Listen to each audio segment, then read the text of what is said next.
Troisième vidéo concernant du coup le rachat de Warner, concernant du coup Netflix et Paramount.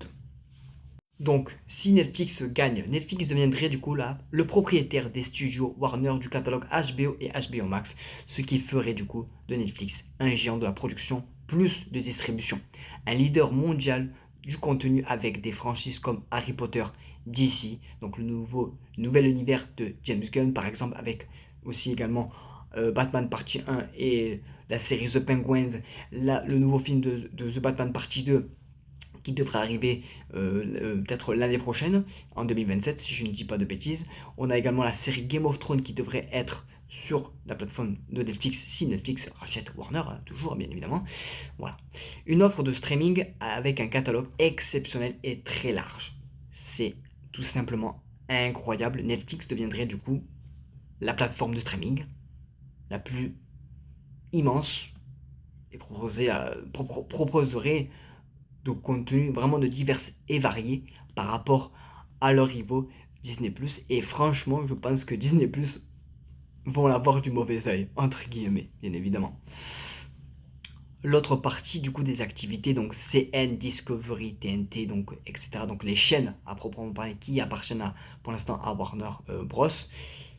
Deviendrait du coup une entreprise indépendante, donc Discovery Global, cotée séparément. Voilà, donc Netflix proposerait juste tout simplement les contenus concernant du coup les catalogues du coup de HBO, HBO Max, etc. qui seront sur la plateforme de Netflix, avec notamment du coup avec les films Harry Potter, les séries également Game of Thrones, la nouvelle série Harry Potter qui devrait arriver pour 2027.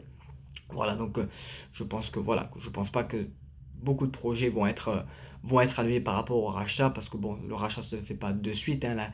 Normalement, le vote se fait à partir de avril 2026.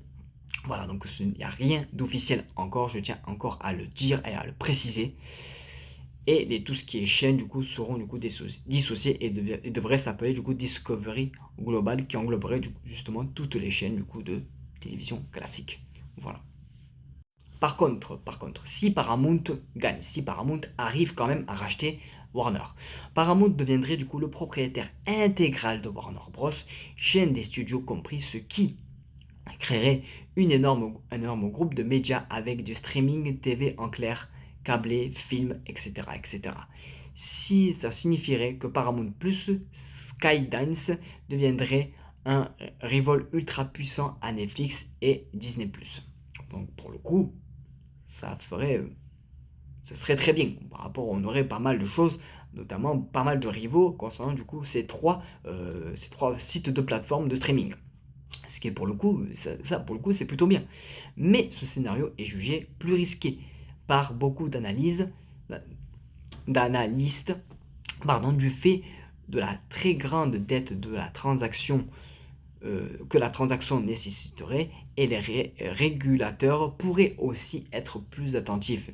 Oui, Paramount a déjà des nouvelles directives drastiques, très propres à eux, hein, si on peut dire, hein, d'après ce que j'ai compris, c'est que déjà toutes les personnes qui ont eu des problèmes, etc., qui n'ont plus de studio pour faire des films ou des séries, Paramount les récupère. Pourquoi? Parce qu'ils ont leur propre jugement, ils ont changé de directive. Les personnes qui doivent travailler à Paramount doivent être apparemment des blancs américains, tout simplement. Et des hommes, bien évidemment, hein, sinon c'est pas drôle, hein, bon, pas de femmes non plus, les femmes restent entre guillemets à leur place, alors que nous sommes quand même en 2026. C'est quand même assez grave de diriger une entreprise comme ça, mais bon, vous savez, de toute façon, il y a tout pour faire débat, il y a tout pour parler de divers médias et variés.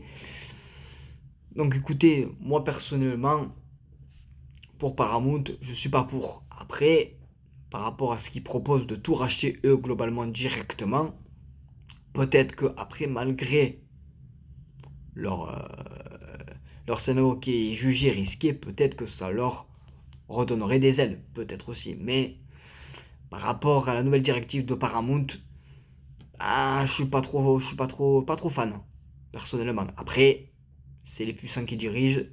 Quand tu as de l'argent, tu fais ce que tu veux. Donc, à eux de prendre leur décision de qui va racheter du coup Warner Bros. Qui se fera du coup, je le rappelle, en avril 2026. Du moins à partir d'avril 2026.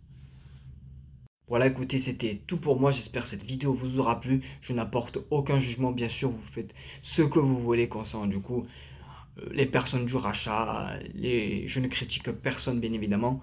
Je ne fais que analyser les choses. J'essaie de voir sera le mieux pour Warner Bros. Qui est malheureusement à des têtes. C'est pour ça qu'il est en vente, malheureusement, car la vie devient de plus en plus chère. Le Covid n'a pas aidé. Donc bon, c'est comme ça malheureusement. Donc écoutez, j'espère que cette vidéo vous aura plu. Donc n'hésitez pas à me suivre sur les différents réseaux sociaux qui est YouTube et TikTok. Et on se dit à très bientôt pour d'éventuelles vidéos. Et n'hésitez pas à me dire tout ça dans les commentaires. Qui selon vous serait le meilleur pour le rachat de Warner? Moi personnellement, je dis depuis le départ, et j'ai pas changé d'avis, j'ai pas changé d'opinion, je veux dire Netflix. Pour moi, Netflix serait la meilleure des solutions. Voilà les gars, écoutez, c'était tout pour moi, je vais vous laisser et on se dit à très bientôt pour d'éventuelles vidéos. La bise, c'est Edrix. On va revenir sur le sujet justement de Netflix qui propose pas mal de choses d'ailleurs à venir. La bise.